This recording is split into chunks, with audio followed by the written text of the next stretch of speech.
Welcome to this presentation in the series Electronics, the Story of One Human Lifetime by David Beams and Gary James. I am your genial host and raconteur for the evening, David Beams. And I know this will come as a major disappointment, but the dapper and always elegant Mr. James is unavailable tonight. What I wanted to do in this short video was announce teaching and learning resources that I had developed during my teaching career that were intended to reinforce concepts that students had difficulty with or struggled with. Supplemental resources in addition to the textbook to help clarify these concepts and show engineers how to apply them.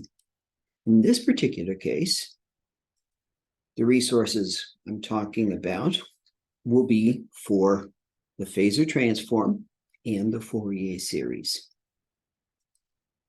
So resources are in a shared Google Drive folder. If you have the URL to the folder, you can access these resources. At the end of this video, I will explain how you get that URL. And if you open the folder, you'll find some tutorials. The first one is why we use the phasor transform. I wrote this because I found that students seem to understand the mechanics of using the phasor transform without really understanding the phasor transform itself. Then the second tutorial is the Fourier series in circuit analysis. The phasor transform allows us to perform sinusoidal steady state analysis of linear time invariant networks. But many excitation signals that we encounter in electrical engineering are not sinusoids. But if they're periodic, that is, they repeat at regular intervals, we can use the Fourier series to decompose them into a series of sines and cosines. And then we can take these individual sinusoidal components and pass them through a network, a linear time invariant network, find the response using the phasor transform, convert it back to the time domain, add the time domain signals of each Fourier series component at the end, and by that we can calculate the time domain response of a linear time invariant network to a non-sinusoidal periodic signal. That's what this is about. And then I have an additional tutorial. Students seem to have problems understanding mutual inductance and how to apply the phasor transform to the analysis of mutual systems involving mutual inductance. So there's that. Then there is a series of Excel calculation worksheets showing specific examples of applying the Fourier series to different analysis problems. There's one showing how the Fourier series can be applied to explaining how the compensation network of a divider type oscilloscope probe works. There's one that shows how to use the Fourier series to calculate the response of a single pole low pass filter to a square wave excitation. There is a pole zero network being excited by a square wave. We have an example of a variable duty cycle pulse waveform that's driving an LRC network. And we have a Fourier series analysis of a low-pass filter that's driven by a pulse waveform, and a Fourier series analysis of waveforms in a transformer circuit. And finally, we have a Fourier series analysis of a high-pass filter's response to a triangle wave. Let me give you a look at one of these spreadsheets to give you some idea of what's contained in them.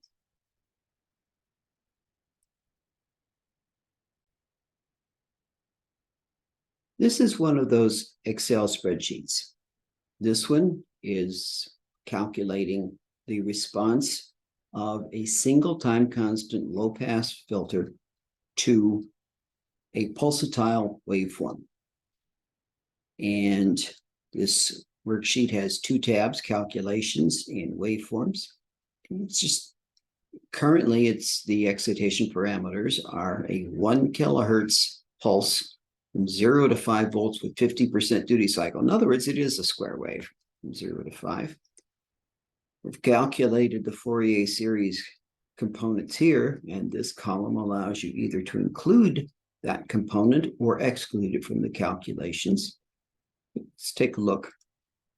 This is the response of a single time constant filter with a time constant of 159 microseconds, cutoff frequency of 1 kilohertz to a 1 kilohertz square wave.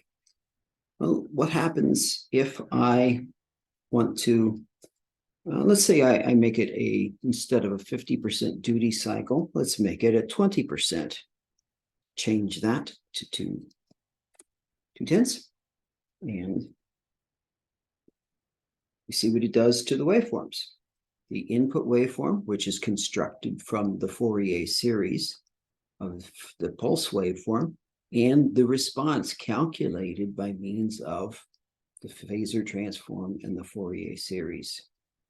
Okay, so let's see what happens if I decide to use fewer terms in the Fourier series.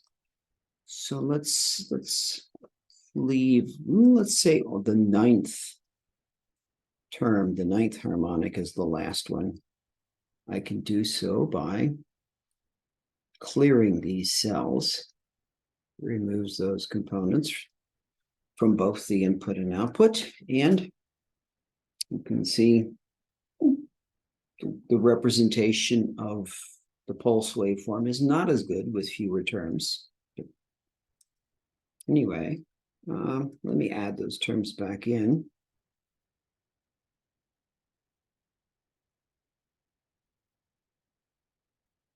And let's change the time constant of the filter. It's 159 microseconds. Let's make it 15.9 microseconds. Move the cutoff frequency of the filter to 10 kilohertz. And you can see how the response to that same pulsatile input now changes. Let's, tell you what, let's make it a long time constant, relatively long. We got only a DC response with the time constant, let's see, of 0.0159 seconds. So you see, I can play with the circuit parameters. I can play with the shape of the waveform, how many harmonics I use to represent the waveform, and the spreadsheet calculates the results of all those manipulations.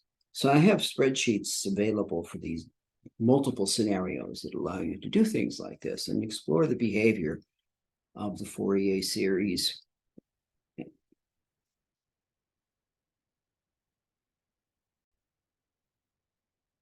Okay, so let's wrap this up.